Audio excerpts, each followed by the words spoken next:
Bueno, vamos a comenzar un nuevo vivo. Vamos a esperar que se vayan sumando, vayan ingresando. Así la sumamos a Natalia. Ahí vamos a esperar que se va sumando la gente.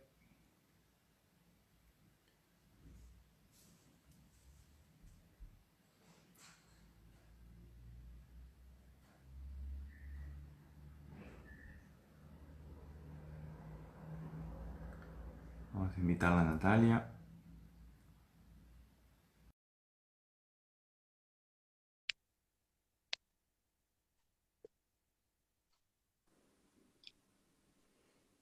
Hola, Hola Juan Pablo, ¿cómo ¿cómo estás? andás? Bien, muy bien. ¿Vos? Bien, bien, bueno, buenísimo, me alegro. Muchas Bueno, gracias. ¿cómo te trata esta cuarentena, no? Decía. Bueno, hay días y días, como a todos creo, ¿no? Como todos los que nos escuchen o nos vayan a escuchar, medio bipolar. A veces estamos re bien y a veces estamos eh, un poco difícil, acostumbrándonos a las sensaciones que causan. Sí, sí, la verdad que sí, es algo nuevo en primer lugar, ¿no? Algo que creo que nadie le había tocado pasar antes, tantos días de encierro, y que toda la ciudad, digamos, está encerrada. No es que por ahí uno puede estar solo en cuarentena por alguna enfermedad o algo, pero ahora es rarísimo que estemos todos en la misma, digamos. Sí, es súper raro y genera sensaciones nuevas. A veces a uno le gusta, a veces uno siente un poco de culpa porque algún día como ayer de lluvia, que estábamos en casa trabajando, era, uy, qué bueno que estamos en casa y no hay que Sí, salir, no hay que tomar subte ni nada, ni viajar, ni nada de eso, y hay días que se convierte en algo como difícil, tal cual. sí, la verdad que sí. Bueno, contame en principio un poco de tu laburo, de lo que vos hacés. Vos me dijiste que sos especialista en medios y me llamó la atención esto de transformaciones culturales, ¿no? ¿Qué es esto de las transformaciones culturales? Sí, yo como de base estudié ciencias de la comunicación y empecé a ¿Mm? especializarme con posgrados en opinión pública, en innovación, en diferentes cuestiones. Y como mi tema de investigación hace ya casi 5 años tiene que ver con esto, con las transformaciones culturales, ¿no? Con empezar como a ver cómo la tecnología, que si uno lo piensa desde un lugar como de la herramienta solamente, aparecen dispositivos todo el tiempo, pero cómo esos dispositivos de manera circular, dialéctica, todo el tiempo van cambiando nuestras formas culturales en principio y la mayoría de nuestras Ujú. formas sociales, ¿no? Va cambiando como esto constantemente. Hay muchos lugares en los que es un especialista muy visto esto. En la tele española ya te encontrás con muchos especialistas en transformaciones culturales, porque se hizo como necesario poder ponerle la voz a, no sé, como cuando se sienta un infectólogo que no es un médico clínico, es un infectólogo Ah, con una especificidad claro. más chiquita. Bueno, esto empezó a pasar con las cuestiones culturales y con poder pensarlas desde un lugar así. Sí, totalmente. Fui mucho tiempo productora de tele, soy productora de tele también en Ujú. algunas ocasiones y docente e investigadora universitaria y bueno, eso armó una ensalada rusa que hace que Mm. trabaje sobre estos temas. Los admiro mucho a la gente que tiene tu formación en este momento porque los vamos a necesitar más que nunca, así que van a tener mucho Sí. trabajo. Sí, sí, sobre todo me parece la parte más de salud mental, también los psicólogos y todo eso, sí, van a tener bastante trabajo con todo esto después, ¿no? Ahora, obviamente, y después, cuando todo esto pase, me parece que igual va a llevar un tiempo volver como adaptarse. Y de eso también es un poco de lo que quería charlar con vos. En principio, en cuanto a la tecnología, ¿no? Pues yo pensaba, una de las cosas que influyen en las transformaciones culturales, justamente vos mencionaste, es la tecnología. Ahora, uno a veces piensa que tecnología, o cuando escucha tecnología, piensa, no sé, a partir de cosas que se enchufan, digamos, a partir de electricidad, pantallas. pero en realidad tecnología es todo, no sé, una cuchara es tecnología ya, porque cuando se pasa de comer con la mano a comer con un utensilio, eso ya es tecnología o no. 100%, 100%, Juan Pablo. Esa es como y la definición clásica y la que nos ayuda a todos a pensarlo, ¿no? Tecnología fue la rueda, tecnología es una pelota. Cualquier cosa que haya como cambiado la dinámica de las cosas es una tecnología, es como la definición más clásica de eso. Lo que pasa es que en el último tiempo hablamos de las nuevas tecnologías, que ahí sí nos enfocamos en las cosas que se enchufan, y hablamos de las tecnologías de la información para todavía como acotar el objeto de estudio un poquito más, ¿no? Y esas, las tecnologías, las nuevas tecnologías y las tecnologías de la información son las que nos empezaron a poner como en jaque en determinadas cuestiones. Sobre todo en la primera pregunta y pensándolo, porque siempre hay como una mirada muy positiva de las nuevas tecnologías, que está buena, eh, Ujú. pero también empezar a repensar esto de si siempre las tecnologías fueron para una evolución, ¿sí? Sin duda son un cambio, pero la primera pregunta que nos hacemos cuando las dejamos de pensar desde lo simplemente contar un dispositivo nuevo que salió y toda esta cosa como de que la tecnología se convirtió en un tema de la tele, el pibe tecno, las noticias sobre Sí, tecnología. Pasada esa mirada de la innovación, de que sale algo nuevo, viene la mirada de preguntarse si son para una mejora. ¿Son para una mejora? Bueno, esa es una pregunta que empezamos como a pensar entre todos y también eh, mi mirada es que la construimos entre todos.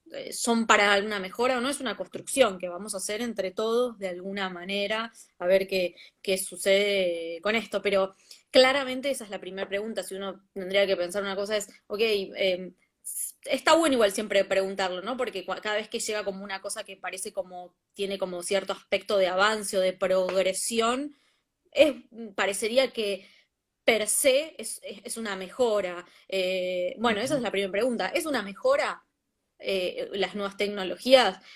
Y la segunda que un poco nos hacemos es ¿para quién es claro. una... bueno, y ahí empieza como el desarrollo de desandar todas estas cosas de... Sí, rebancamos las nuevas tecnologías, rebancamos la inteligencia artificial, yo laburo un montón con esas cosas, pero bueno, ¿cómo? ¿Para quién? ¿De qué manera? ¿Cómo las legislamos? Y todas esas cosas que tienen que ver con el universo de meterse más en como en la sintonía fina de estas cosas. Sí, sin lugar a dudas, sí. Sí, porque aparte uno también lee un poco en ficción, pero también un poco en textos de no ficción, ¿no? En ficción tenemos un montón de distopías con respecto a la tecnología, ¿no? Un futuro dominado por las máquinas, eh, desde, qué sé yo, desde lo exagerado tipo Terminator, que ya las máquinas se ponían en contra de los seres humanos y directamente iban a matarlos, hasta cosas donde los humanos nos volvemos como menos útiles, capaz. Tenemos que, autónomos, ahí está, justamente autómatas, menos autónomos. Un autor que leí hace poco sobre esto, se me está yendo el nombre, Eric Sadin. Eric Sadin tiene un libro que se llama La silicolonización del mundo, creo. Silicolonización porque es como colonización, pero por Silicon Valley, que es de donde sale, del pueblo donde sale toda la tecnología en Estados Unidos, digamos. Sí. Entonces, Yahoo, Sí, para los que Microsoft, no lo conocen, le Google, contamos, está todo, desde Apple, Google, Microsoft, sí. todas las grandes compañías de tecnología. Que es un pueblo que está en California, en San Francisco. Sí, Si no me equivoco, creo que está ahí. Bueno, y ahí es como estos que empezaron en los 60, los jóvenes estudiantes que por ahí abandonaban la universidad y se metían a armar máquinas en el garage, mucha empresa de garage empezaba ahí. Y empezaron ahí estaban Hewlett Packard también, los que después hicieron las impresoras.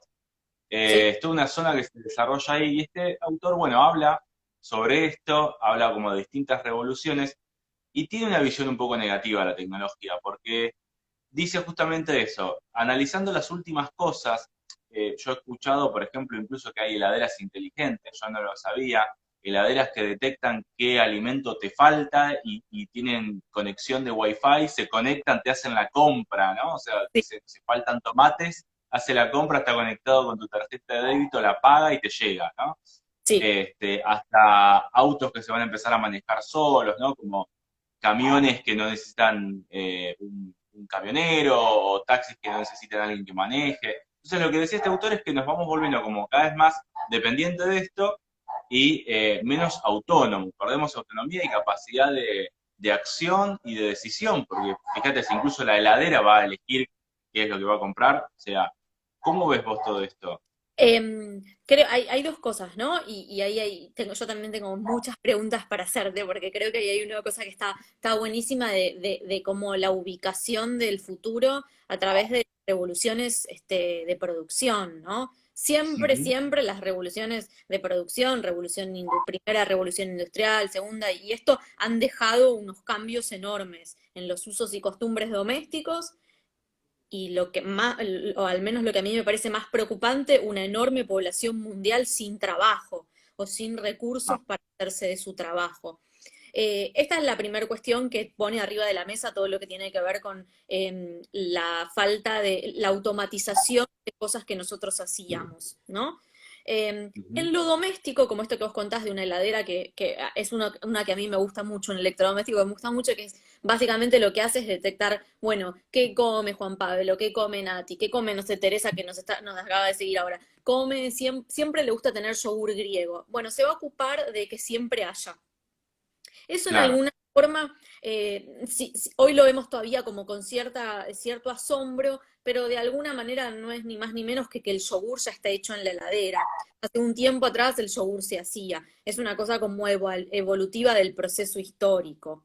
Y está re bien, Claro. y hay un montón que están buenísimas de esas. El punto es, para atrás, eso tiene dos cosas que tiene que ver con los puestos de trabajo, los puestos de trabajo tiene otra cosa atrás que tiene que ver con que en general las distopías o los libros que se ponen a pensar sobre esto, el malo, la tecnología es el malo.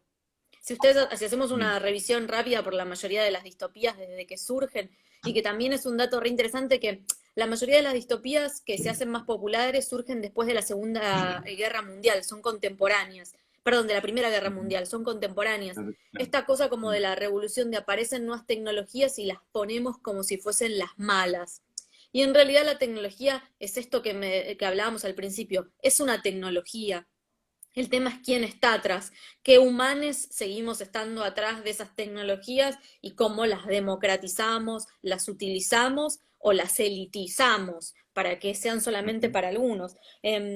La inteligencia artificial es un fenómeno que sin duda es lo que define el cambio del siglo XXI. Si tuviésemos que titular y decir qué cambia el siglo XXI, es la inteligencia artificial, específicamente una ramita que se llama Machine Learning dentro de eso, que básicamente lo que hace es aprender de nosotros, de cómo nosotros Ujú. hacemos. Las máquinas durante mucho tiempo nos pudieron reemplazar en procesos mecánicos y ahora de alguna manera nos pueden reemplazar en procesos cognitivos. Ese es el gran como salto de estas décadas que vienen ahora. Ahora bien, ¿qué puede pasar con eso? Que se reemplacen un montón de laburos y la gente se quede sin laburo y no haya posibilidad de reemplazarlo y no haya posibilidad de solventarlo de otra manera, o también puede pasar que eso se convierta en una herramienta para la producción, para la creación, para la democratización de un montón de procesos.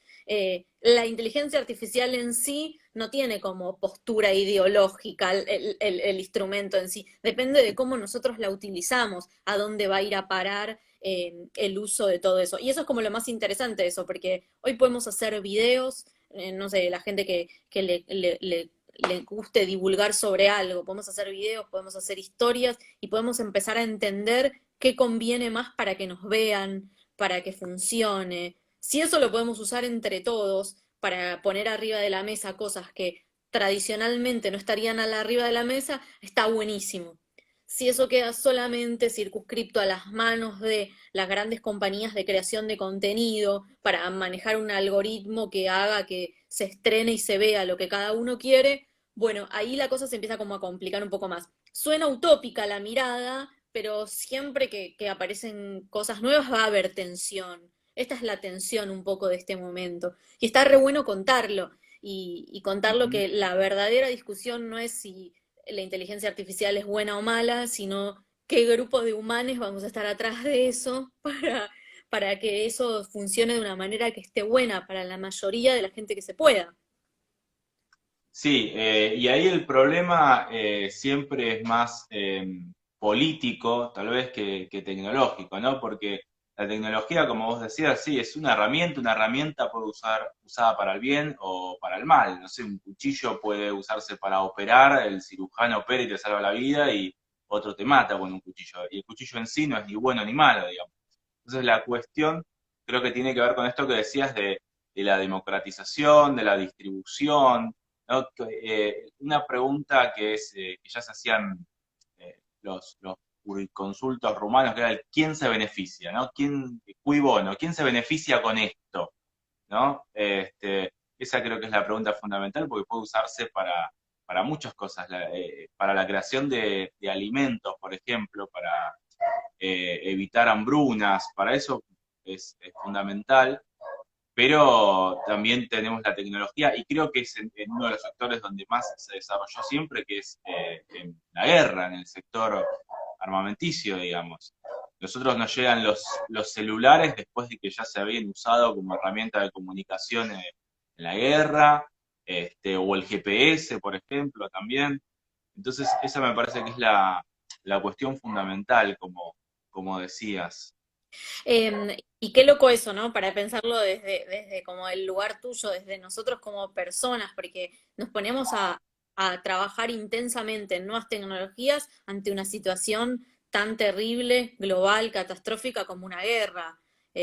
¿No? O Ujú. sea, es el momento en el que mayor se produce y después eso hace como no sé, una cascada que cascadea a lo largo de las siguientes décadas y se resignifican los usos de esas cuestiones, pero sí, esta cosa como de las personas, bueno, en qué momentos nos ponemos a producir cosas que después van a ir quedando. A mí me parece como re interesante esto de para qué usamos las cosas y sobre todo qué lugar le damos a la prospección del futuro a través de esas cosas, Ujú. ¿no? Esto que vos decías recién de, como de los romanos, o sea, bueno, ¿cómo prospectamos el futuro a través de las distintas tecnologías que van apareciendo? Y cómo fue a lo largo de la historia también eso, ¿no? O sea, que cuando en determinados momentos hubo posibilidad de hacerlo, si se pensó de alguna manera, bueno, al menos en este momento tenemos como esa posibilidad de sentarnos a verlo un poco más y de que el único discurso que circule no sea que está re bueno. Sí, en líneas generales lo que pasa es que siempre lo novedoso, lo disruptivo está re bueno. Porque no lo Claro. conoces. Entonces, eso sucede, al menos. Ayer contaba en Instagram que, por ejemplo, Amazon, que al igual que Netflix y al igual que varias compañías que Disney ahora, tienen un algoritmo cada vez más finito para ver qué pelis, qué series vemos cada uno de nosotros. Y le van agregando como determinados usos, determinadas cuestiones que hacen que vos lo uses cada vez más, valga la redundancia. Bueno, y además, ¿qué hacemos? ¿Cómo ponemos a circular otros contenidos? O cómo dentro de esos contenidos jugamos para que entren otros contenidos, ¿no? Para mí me parece espectacular todo lo que pasó con la filosofía y cómo se fue como abriendo la puerta y una ciencia que por ahí si pensábamos hace un tiempo, no sé si todo el mundo tenía tantas ganas de acercarse. Y ahora Mm. recontra, no sé si vos lo vivís así, pero recontra, como que para todos nos parece Sí, sí. clave poder pensar desde ahí. Ujú. Y también pensaba en la importancia que tiene, bueno, todas estas nuevas tecnologías, estas cosas que veníamos charlando, justamente cuando afecta a las relaciones humanas, ¿no? Cómo cambia la manera de relacionarnos a través de la tecnología. Porque, por ejemplo, nosotros ahora en este momento estamos haciendo esta charla por Instagram en vivo. Las llamadas, por ahí se vuelven llamadas familiares, se vuelven videollamadas ahora, que eran cosas que igual hace tiempo que se podían hacer ya, pero por ahí no las usábamos. Y cómo, entonces, en este sentido, la situación especial ahora de la pandemia y la cuarentena aceleraron, me parece, ciertos cambios que ya se venían dando y tal vez hablar, o tal vez no hay que hablar tanto de futuro, ¿no? Cómo va a ser el futuro, sino cómo va siendo ya nuestro presente, porque nuestro presente ya está modificado. Entonces, acá aparece esto que se viene hablando tanto ahora de la nueva normalidad, ¿no? ¿Qué es esto de la nueva normalidad? Si ya estamos en ella, si es algo que va a venir, ¿qué va a pasar después? A ver, sin hacer futurología, digamos, no podemos saber exactamente cómo va a ser, pero según las tendencias, según lo que ya se viene dando, ¿qué sería esto de la nueva normalidad? Bueno, en principio, en nueva normalidad es un eufemismo que se usa como para decir que algo cambió y la mala noticia que tengo, Juan Pablo, es que es para mal. Porque nueva normalidad lo acuñaron en el 2008 con la crisis económica del 2008 que empezó en Estados Unidos, para decir que a partir de ahí el piso de crecimiento iba a ser muchísimo más bajo. Después lo usan los chinos en el 2014 también para hablar de su decrecimiento económico y ahí lo tomamos nosotros. Así que es una manera de construir como una frase linda, un significante diferente para decir que el piso bajó. ¿No? Eso como primera instancia, porque en esta cosa como coloquial que se armó ahora de que siempre que enunciamos dentro de los medios la nueva normalidad, bueno, este es el antecedente histórico de la nueva normalidad. El piso bajo. Pero ahí me animo a decir una cosa que está buena, que es que sin duda el piso en lo económico está complicado y el desarrollo posterior de esto va a tener que ver con esta recuperación, este renacimiento global, mundial, casi. Pero sin embargo, esta nueva normalidad trae aparejada cosas a nivel tecnológico que fueron como meternos en la máquina del tiempo. Esto que vos decías recién, ya hacíamos videollamadas, ya hacíamos vivos de Instagram, ya hacíamos, festejábamos los cumpleaños a través de Zoom, si alguien vivía en el exterior y no lo podías tener acá. La circunscripción de no poder tener el espacio presencial hizo que esta sea la nueva normalidad. La nueva normalidad, que primero era una porción de tiempo más pequeña, después se convirtió en una porción de tiempo que cada vez parece extenderse más.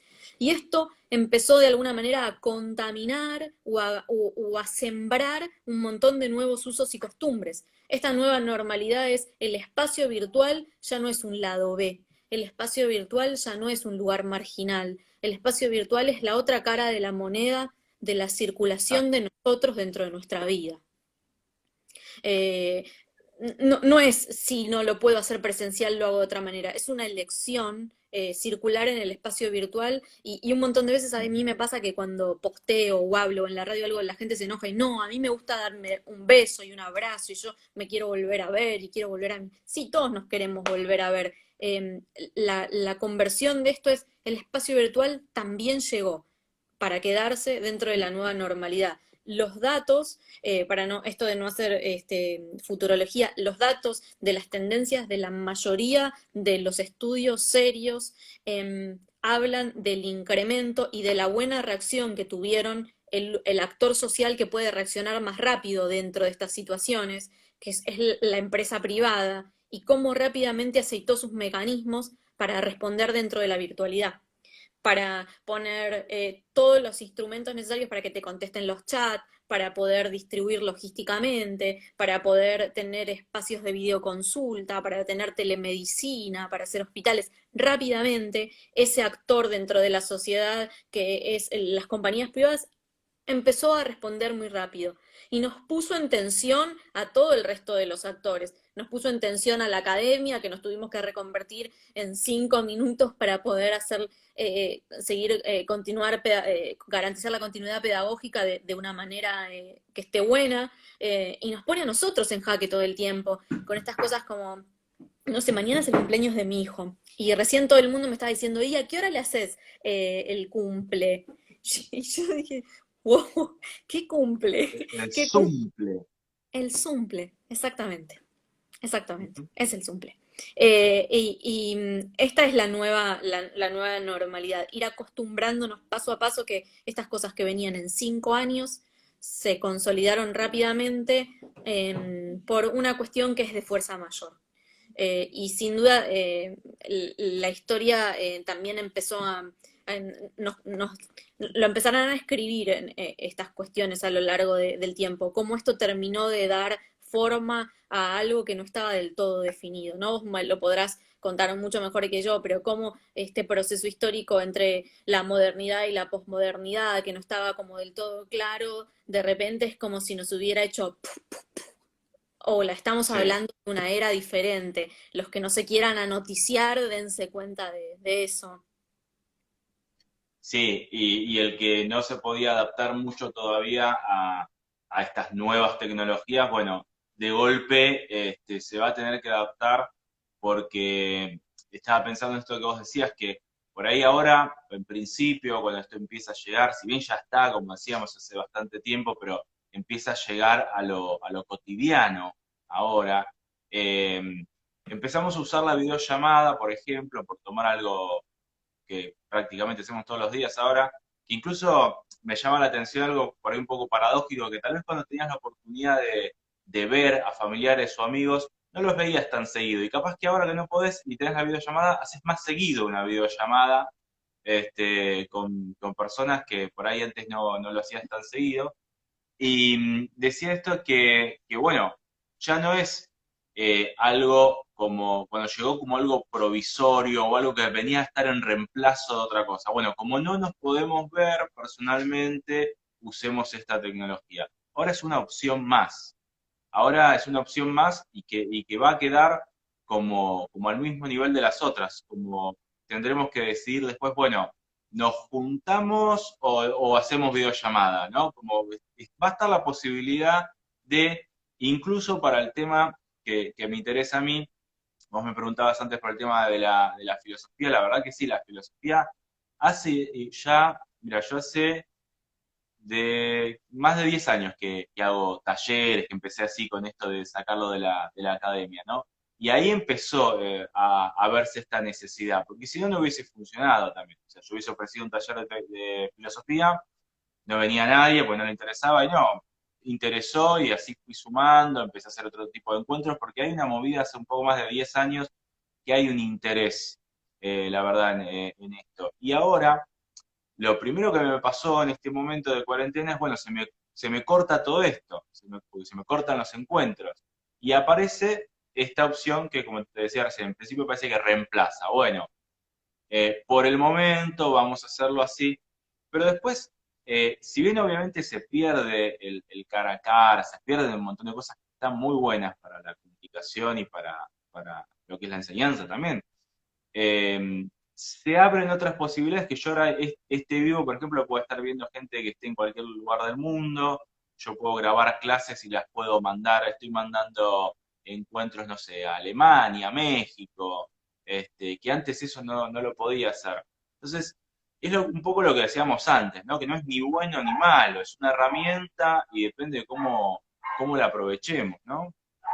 Sí, recontra. Y es sin duda estas herramientas que hicieron con nosotros es ponernos en una tensión muy difícil sobre cómo nos reconstituimos en lo laboral, pero también en lo más personal. Y no solo en el marco del COVID y la pandemia y todo esto que pasa. Esta cuestión de la identidad virtual, de que yo tengo un perfil, vos tenés un perfil en Instagram, somos una persona en ese espacio virtual que tiene Ujú. características diferentes a las que tenemos en el plano presencial muchas veces. Y en el mejor de los casos nos retroalimentamos todo el tiempo. Bueno, esto sin duda es como un tema de la filosofía, pensarse en este nuevo ser que nos convertimos, esta posibilidad de entender el mundo que nos rodea, que se extendió a una dimensión nueva, y cuando digo una dimensión nueva ya no es ni ciencia ficción ni nada, es una dimensión nueva.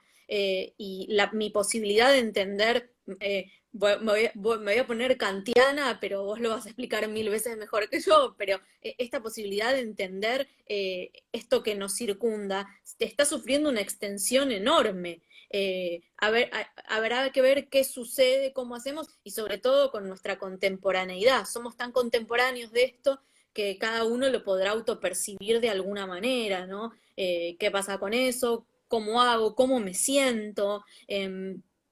hay mucha gente a la que le resulta muy alienante las nuevas tecnologías y hay mucha gente con un montón de patologías difíciles. Me pasa con alumnos a las cuales las nuevas tecnologías le abrieron un montón de lugares de poder expresarse mejor, conocerse mejor, hablar mejor, no sentirse tan inhibidos, poder trabajar con las cosas que le pasan. Nada, no quiero contar como el nombre específico, pero me pasó con un montón de alumnos con dificultades de aprendizaje, que esta intermediación hizo que esas dificultades de aprendizaje se subsanaran un montón. Vuelvo, no me quiero poner kantiana, pero siento que ese es el lugar al que vamos y cómo lo trabajamos, cómo lo miramos y qué hacemos con eso para pensar que sea provechoso para aquellas personas a las cuales sí les trajo algo mejor todo esto. Un dato, todas las plataformas de citas, tipo Tinder, no me sale la otra, pero al estilo Tinder, Sí, Badoo,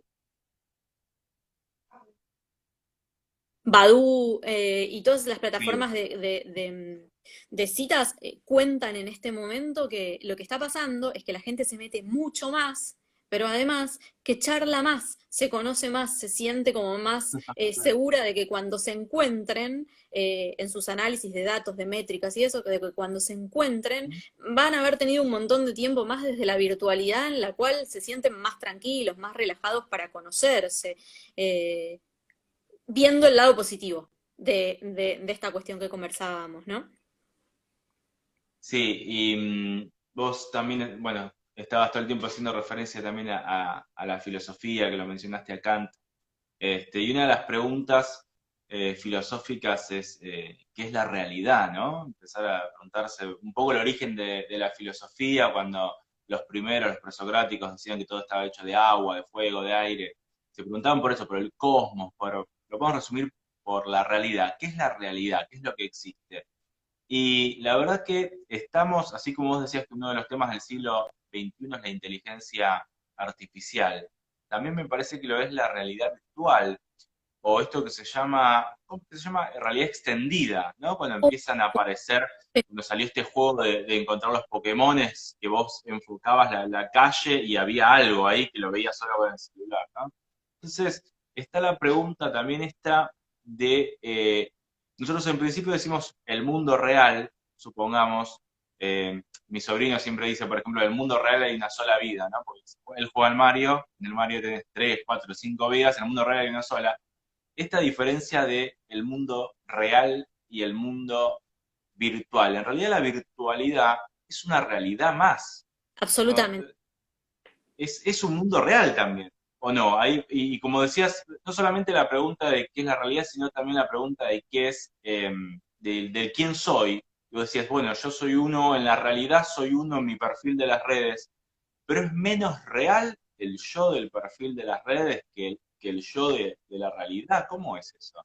Para nada, Juan Pablo, para nada. Y para nada, además, esta cuestión primero esto que vos decís claramente y que lo explicás, pero genial, o sea, la posibilidad que cada uno tiene de conocer la realidad, ¿no? Y en esa posibilidad que tenemos, la presencial y la virtual, cada vez se empiezan a empatar más. Eso, por supuesto, genera como una cosa como, y entonces, ¿qué va a pasar? Y de dónde voy a estar. Pero todas las cosas que nosotros, los artificios que usamos en la realidad presencial, no sé, si yo me hago así, me voy a operar, lo digo así como muy burdo para que se entienda, si yo me voy a operar y me pongo hilos todos acá, estoy interviniendo mi realidad presencial y física. Si yo me pongo un filtro, estoy interviniendo mi realidad virtual, mi imagen Ujú. virtual.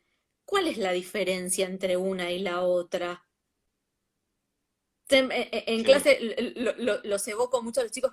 ¿Cuál es la diferencia entre una y la otra? Bueno, en una me intervienen y en otra. Bueno, ahí pasaríamos como una discusión que tiene que ver con lo operacional de la intervención, pero al fin y al cabo, yo soy una persona que tengo una representación en una realidad y otra en la otra, pero para no hacerla como, no ponernos como complejos con eso, es, es la misma. Y si teníamos alguna duda, el coronavirus llegó para confirmarnos que esta otra porción de el espacio en el que circulamos, que es la virtualidad, se consolida absolutamente. no tiene que ser ni mejor ni peor, ojalá que sea complementaria, y ojalá que sea un lugar en el que podamos trabajar un montón de cosas que ayuden como a las desigualdades, porque también lo que tienen, las tecnologías tienen como la parte que se convierten en un lugar muy injusto y tienen la parte en la que se convierten en un lugar, en un expansor de cosas que en lo analógico se volvía mucho más caro. Ujú. Y esto también es un punto que está bueno. Sí, y esto que decías vos, ¿no? Está bueno este ejemplo que ponías de, por ejemplo, la cirugía estética, ¿no? La cirugía estética interviene en su cuerpo, el cuerpo real, diríamos, no sé, real entre comillas. Ya llega un momento que uno no sabe dónde aplicar el adjetivo real, ¿no? Pero ponele que es el cuerpo real, puedo hacer una cirugía estética y a la vez puedo crearme un avatar, estos juegos que permiten crearse el personaje con los rasgos, ¿no? Poder ponerle, no sé, color de pelo, incluso hasta distintas razas de extraterrestres, a veces, o de mitología. Este, entonces, lo que decíamos recién, esa otra imagen que formo, a mí me hace acordar a cuando uno dice, por ejemplo, Juan es uno en la casa y otro en el trabajo, ¿no? Juan es uno en la casa, otro con los amigos y otro cuando está trabajando. ¿Cuál es el Juan real? Y no hay un Juan real. Es, no sé, es la suma de todas esas cosas, perspectivas que cada uno tiene de Juan. Bueno, el Juan este virtual es otro Juan más, como Juan es uno en la casa, Juan es uno en el trabajo, Juan es uno en las redes, y tiene como el mismo peso, el mismo valor, o sea, cuenta como uno más, no es que, no, este no cuenta el de las redes porque es virtual. Entonces, es interesante esta creación del avatar, esta intervención que uno hace en su cuerpo físico, para no decir real ahora, y en su cuerpo virtual, en su imagen virtual, y que creo que tiene que ver también, yo no conozco tanto de este tema, vos por ahí lo conocés, esto que se habla también del transhumanismo, Sí. esta posibilidad, por un lado, de los cyborgs, digamos, de ponerse cosas en el cuerpo humano, y por otro lado ya esta idea que ya es, por ahora suena como muy loca, pero de poder transmitir la conciencia, hay muchas películas sobre esto, la conciencia a otro soporte físico, ¿no? Uf, es muchísimo. Les recomendamos a los que no lo vieron, Years and Years, que es una serie británica. Estuvo en Flow, ahora creo que no está más disponible en Flow gratis, pero anda dando vueltas por ahí. En Years and Years, que es una distopía británica, hay una escena que voy a spoilear esto nada más, pero que me parece como la síntesis de esta cuestión, que es en un momento hay chicas muy jóvenes que se quieren hacer rasgos transhumanos que sin injertarse, no sé, cosas en los dedos para que el teléfono yo lo pueda atender desde la mano o pueda tocar la Ujú, compu sin el teclado, y van a un barco medio como de rumanos que lo hace de manera ilegal.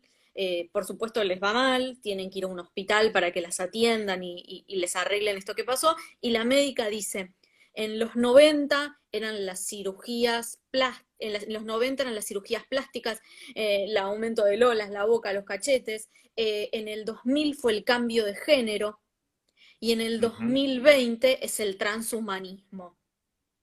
Y hace como esta síntesis a lo largo de un periodo histórico que es pequeño, en el que queda como recontra visible que en realidad la intervención del cuerpo, por más de que ahora nos parezca que agregarse cosas es como muy loco, no tiene ni más ni menos que ver con lo que circula dentro de, lo voy a decir como re fácil, la moda y lo que es mejor y el pertenecer como a determinados cánones de cuestiones.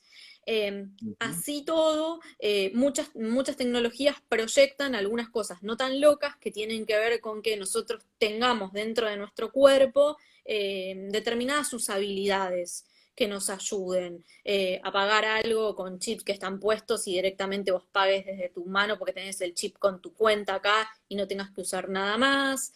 Determinadas cuestiones que puedan ver cómo está funcionando la neurobiología, tiene muchas investigaciones muy avanzadas ya sobre esto, sobre las sustancias que segregan nuestro cerebro y darnos música y contenidos en función de eso. Eh, Hay una cosa ahí que va a ser la fundamental y la clave, y es como la regulación ética de todo esto. ¿Cómo lo Claro. vamos a hablar? ¿Cómo vamos vamos a hacer que esto no sea como una cosa que se desboque completamente y de qué manera la vamos a regular, como seguramente se debió de haber regulado mejor en el 90 la cirugía estética, para que muchas personas Ujú. no mueran a raíz de querer armar un estereotipo físico, y como seguramente se debió regular o se debe de regular en este momento los cambios de género para que eso esté en función de un montón de cosas que estén bien armadas y que sean claras. Sí, a mí me parece re interesante el tema del transhumanismo, me parece que tiene que ser como bandera para que se legislen un montón de cuestiones, siempre pensándolo en clave histórica, ¿no? O sea, ¿qué significa en este momento integrar la tecnología a nuestro cuerpo? ¿Por qué? ¿Para qué? Con qué finalidad? Más allá de que a mí me resulte cómodo eso. Sí. Sí, y que tiene que ver también con lo que hablábamos al principio, que uno piensa que tecnología en principio es lo más electrónico, pero en realidad agregar tecnología al cuerpo existe desde que uno se puso una pata de palo para reemplazar una pierna, ¿no? El pirata que se ponía la pata de palo o el garfio, ¿no? Ahí ya está haciendo un cyborg en este sentido de agregarle tecnologías, partes físicas al cuerpo, o usar los lentes para ver mejor, eso a después directamente operarse la vista o agregarse, que tengo entendido que agregarle chips a personas es algo que ya se hace, no Sí, sé bien con qué se re- finalidad, a veces por cuestiones de seguridad, ¿no? Si alguien puede ser raptado, tiene un chip y lo puedes ubicar. claro, se rehace, y esto que decís tal cual, Juan Pablo, o sea, siempre, bueno, no, pienso en la persona que se pone la pata de palo, por no sé, porque perdió una pierna en una guerra, hasta ahora todos los brazos tecnológicos robotizados para la gente que perdió una mano o algo y que lo pueda usar y todo eso. Sin embargo, creo que con esto el límite tiene que ver en que eso por ahí intervenía nuestra movilidad, y estas cosas empiezan a pensar en intervenir nuestros procesos mentales. Me parece que esa es la cosa que abre como la puerta de cómo se complejiza. Sí, alguien nos pone el chip sexual, sí, sí, hay un montón de cosas que ya refuncionan, chip de localización, chips que van segregando como sustancias, hormonas, drogas, medicamentos, y varias cuestiones que tienen que ver con esto que vos me comentabas de descargar como la humanidad de alguien en otro lado, que parece 100% ciencia ficción, Sí. pero tiene un relato tecnológico. La universidad que más lo tiene avanzado esto es el MIT, que tiene que ver con que no descargamos la humanidad de alguien en un lugar, pero sí recopilamos todas las huellas digitales de un periodo de vida largo, cómo nosotros nos escribimos, cómo, por ejemplo, no sé, alguien que se conectó, qué emojis usa, de qué manera escribe, qué cosas le gustan, qué películas vio, y eso armar una especie de inteligencia artificial con la que las personas que quedan en vida cuando esa persona muere pueden seguir interactuando. Eso es lo más parecido hoy que hay como desarrollado de eso, que es un flash, porque es como Sí. si, no sé, por ejemplo, a mí mi papá falleció hace 6 años, es como si yo hoy pudiese hablar con él y él me contestaría, y un poco el algoritmo lo que hace es copiar, replicar sus usos, sus formas de hablar, su tono, sus modismos, las cosas que se supone que le gustaban. Bueno, una serie que explora todo esto que seguramente has visto es Black Mirror, ¿no? Black Mirror se ve desde la percepción modificada, la capacidad de tener un chip que guarda en la memoria todo lo que uno ve, y que después se lo pueda mostrar a otro, ¿no? Lo pueda conectar. ¿Cómo fue tal día? ¿Qué hiciste? Mira, te lo muestro, hago así, aparece en la tele todo mi recuerdo, y hay un capítulo muy interesante que tiene que ver con esto de la muerte que estabas mencionando recién. Justamente a una mujer se le muere el marido y recrea todo lo que es su conciencia en base a algoritmos, y primero le permite hablar, le llega un mail como si él le escribiera, creo que empezaba así, le permite como hablar, como chatear con él, y después incluso alquila, compra un cuerpo físico que es igual al de su marido, donde instala esa conciencia. Lo cual también me hace pensar, no solamente tema para otro día, el tema de la muerte, ¿no? y qué significa trascender. Pero también me hace pensar esto de si podemos crear algoritmos que de hecho, bueno, ya es lo que existen en las redes para venderte cosas, para ofrecerte cosas, algoritmos que de alguna manera recreen nuestras decisiones o nuestros gustos. Uno le agarra un poco este miedo que decíamos antes de, bueno, entonces somos completamente predecibles los seres humanos, somos un conjunto de algoritmos que si alguien descubre cuáles son mis algoritmos, ya está, me descubrió a mí. Yo ahí soy muy optimista porque en diferencia de la mirada como apocalíptica de que de alguna manera el algoritmo nos reemplaza, los algoritmos, todo esto que nosotros contamos lo hacen. Pueden predecir nuestros gustos. El próximo paso al que vamos es que ya no solamente nos sugieran, bueno, ya que te gustó Orange is the New Black, ahora te sugiero Vis a Vis, para decirlo claro. ¿No te viste una serie de cárceles? Bueno, te sugiero otra serie de cárceles. Esa es como la instancia en la que estamos. Vamos a ir a una superior en la cual directamente nos van a armar como la cantidad de contenidos en general que vamos a consumir, no solo en una plataforma, sino en general en todas las plataformas. De igual forma, el algoritmo tiene un problema claro que me parece que tiene que ver con la psiquis humana y su, gracias a Dios, posibilidad de ser impredecible, ¿no? Y no hablamos ni siquiera ni de psicosis ni nada, hablamos de todos nosotros que estamos acá juntos, de los neuróticos promedios y de, de este quiebre que tenemos en un montón de momentos en los que por suerte nos volvemos impredecibles.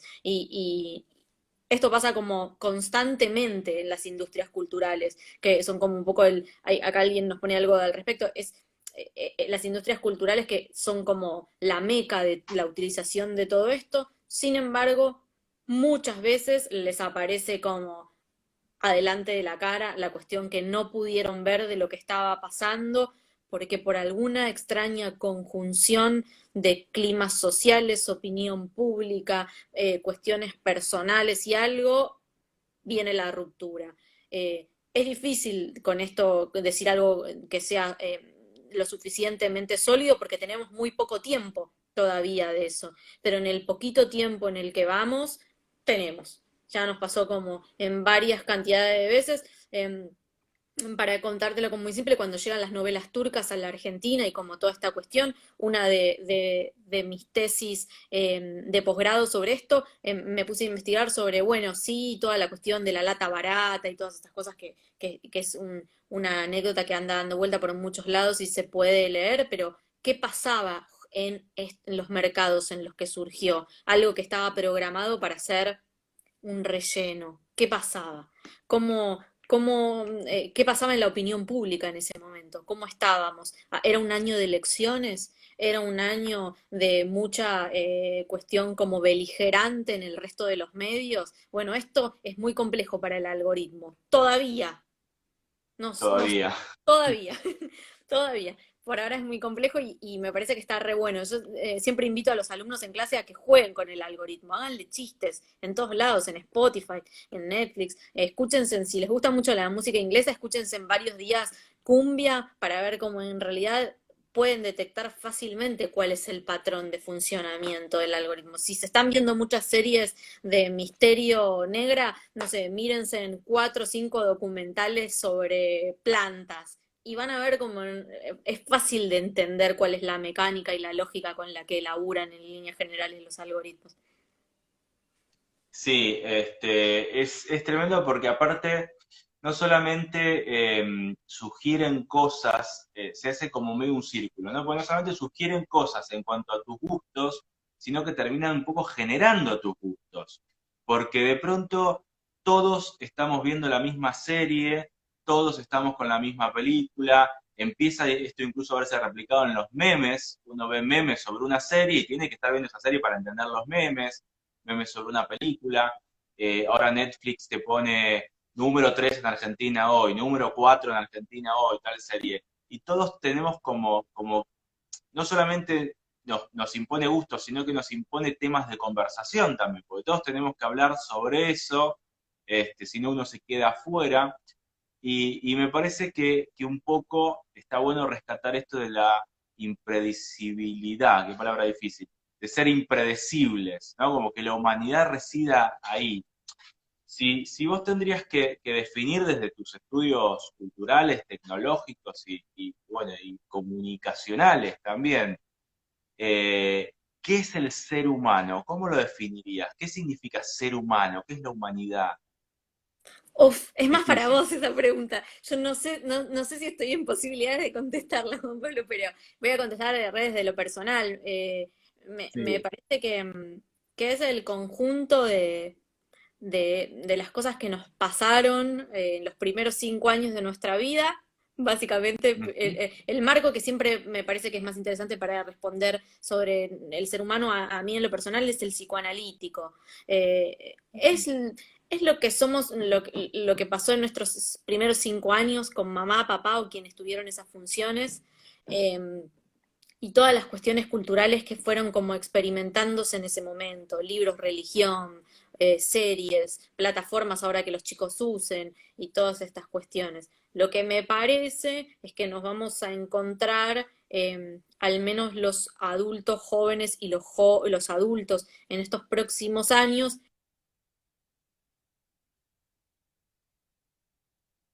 Te decía que en un cambio de Bien. paradigma tan grande que nos va a hacer replantear un montón de veces la concepción de ser humano. Nos va a hacer replantear muchas veces cómo nos paramos ante esta humanidad que nos pasa. Yo a veces uso esta metáfora que es un poco burda, pero que me parece muy significativa, que tiene que ver con que es como si estuviésemos pasando de edad, de la edad media a la edad antigua, de la edad antigua de la Edad Media a la moderna. Es tan grande el cambio que es difícil como de poder percibirlo bien. Eso nos va a poner en jaque como humanos muchas veces. Y seguramente que el humano de la edad antigua, al cual cortar cabezas no le parecía tan mal, al de la... Digo, hay un montón de cosas que van a empezar como a quedar como a lo lejos, que ya se sienten viejas, te pasará a vos, ¿no? Hablamos mucho de perspectiva de género. A mí me pasa con mis alumnos que tienen tipo 17, 18, 19, que es como, ¿cómo?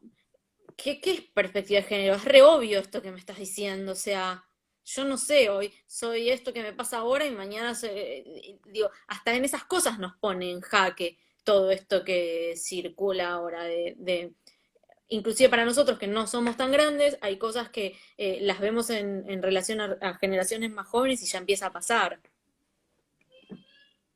Sí, sí, totalmente. Yo creo lo mismo, que estamos viviendo un cambio de paradigma y que se va dando en un montón de factores, porque tenemos un montón de cosas nuevas, como decimos cosas nuevas, pero que en realidad ya hace tiempo que están, ¿no? Porque también esta idea de cambio de paradigma viene de Kuhn. Uno ve, Kuhn es un epistemólogo del siglo XX que hablaba de las revoluciones científicas, y cuando se produce un cambio de paradigma, que él lo definía como un cambio en la manera de ver el mundo, no se produce de un día para el otro. Una revolución científica no es algo que se produce de un día para el otro, es algo que lleva tiempo instalarse. Entonces decimos ahora como perspectiva de género como algo nuevo, pero que en realidad ya hace un tiempo que existe, lo mismo que los movimientos feministas, pero ahora, bueno, y lo mismo que la tecnología, ¿no? Pero es como si estuvieran convergiendo todas y a veces uno no está en condiciones de adaptarse tan rápido a tantas cosas nuevas, ¿no? Como esto que decíamos de la pandemia. La tecnología en las comunicaciones ya estaba, pero esto nos dijo, bueno, basta, tenés que usar ahora. Lo que vos decías, después aprendo a usar esta red social, después aprendo a usar si todavía, bueno, ya está, después no está más, tenés que usarlo hoy, tenés que hacerlo hoy.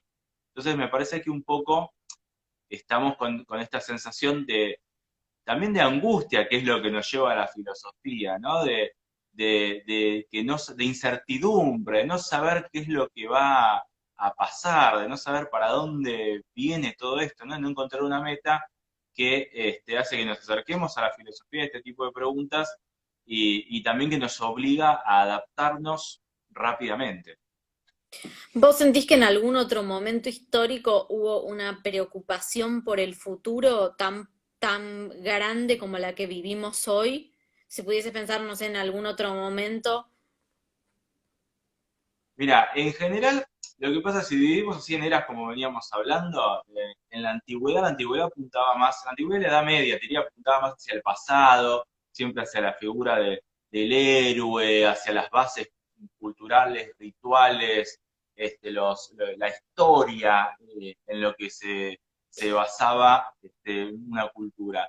Y la idea de apuntar hacia el futuro viene con la modernidad, pero con la idea de progreso. O sea, era una idea que apuntaba hacia el futuro en el sentido, bueno, la ciencia tiene una meta, hay una meta en todas las acciones humanas que va a progresar, la tecnología nos va a llevar a ser mejores, y que con la posmodernidad, con los efectos que se vieron en el siglo XX, efectos terribles de la tecnología como la bomba atómica, la Segunda Guerra Mundial, el Holocausto, eso es como que desilusionó un poco. Entonces ahí, si seguimos dividiendo en eras, ahí diríamos que estamos en la posmodernidad, donde parece que no hay esta meta segura, y ahí empieza esta incertidumbre, me parece.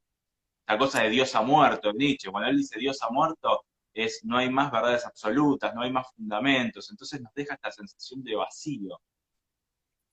Completamente, completamente. Esto que decíamos al comienzo de, bueno, siempre ante una nueva tecnología hacerse la pregunta personal de, bueno, ¿esto es una mejora, sí o no? ¿Y para quién? Y si yo la utilizo, también cómo la puedo utilizar. Porque así como hablamos de en manos de quién está la inteligencia artificial y de cómo la vamos a trasladar a un montón de cosas que pueden estar buenísimas, también es una realidad que hay un montón de simplificaciones de la tecnología para emprendedores, pymes, gente que hace pequeños emprendimientos. Me pasaba el otro día en la radio que contaba, no sé, desde aplicaciones con las que diseñar, armar una tienda online, cosas que son gratuitas y que fue sin duda como la diversificación de que mucha gente pueda crear estas cosas, así como en una época mucha gente podía pintar o no sé, mucha gente podía imprimir libros. Bueno, fue esta diversificación de que mucha gente pueda crear lo que hizo que hoy haya muchas herramientas al alcance. Inclusive ya empieza a haber como herramientas como de pensar y entender la inteligencia artificial para la mayoría. Ni te cuento cuando lleguen como algunos dispositivos que son esto que hablábamos antes de las heladeras, que les llamamos dispositivos IoT, Internet de las cosas, que van a tener mucho más esto arriba de la mesa, de que todo esto que en un momento como los teléfonos, ¿no? Antes yo no podía sacar, si vos no sabías sacar fotos, no podías sacar. Hoy más o menos cualquiera puede sacar una foto porque el teléfono y la Ujú. cámara te ayuda y te propicia que lo puedas hacer. Bueno, esto pasa lo mismo. Y ese me parece que es un lugar como recontra bueno, positivo, para mirarle como este cambio que viene. Bueno, me estoy quedando sin tiempo ya del vivo, así que antes de que nos corte directamente Instagram, está bueno, me parece, hacer un cierre ahora con esto último que dijiste, y que en realidad es un poco también la idea desde el principio hasta el final de esta charla, que no hay, digamos, que decir ni que la tecnología es mala ni buena, sino que siempre hay que ver cómo se utiliza y quién se beneficia con eso, ¿no? Cómo se distribuye, cómo se reparten los beneficios también. Pero bueno, la verdad que me pareció muy interesante charlar con vos, Natalia. Me encantan estos temas, me encanta también hablar de actualidad, porque a veces en filosofía hablamos muchos de temas o por ahí más universales o que tienen que ver con ideas de filósofos antiguos, medievales, modernos, pero hablar del presente, poder analizar un poco también el presente me parece fundamental. Así que bueno, te agradezco mucho, estamos igual en contacto, podemos volver a hablar en otro momento. Recontra, dale, Este, yo también. la pasaste bien también con la charla, te sentiste cómoda. Súper, súper bien, me gustó un montón. Y me parece que está re bueno el espacio para poder pensarlo en clave de estas cosas, ¿no? De para qué, cómo, para quién y todas esas preguntas que nos empezamos a hacer. Perfecto. Bueno, quedamos en contacto para un próximo encuentro. Que andes bien, te mando un beso grande. Lo mismo, chau, chau. Chao, nos vemos.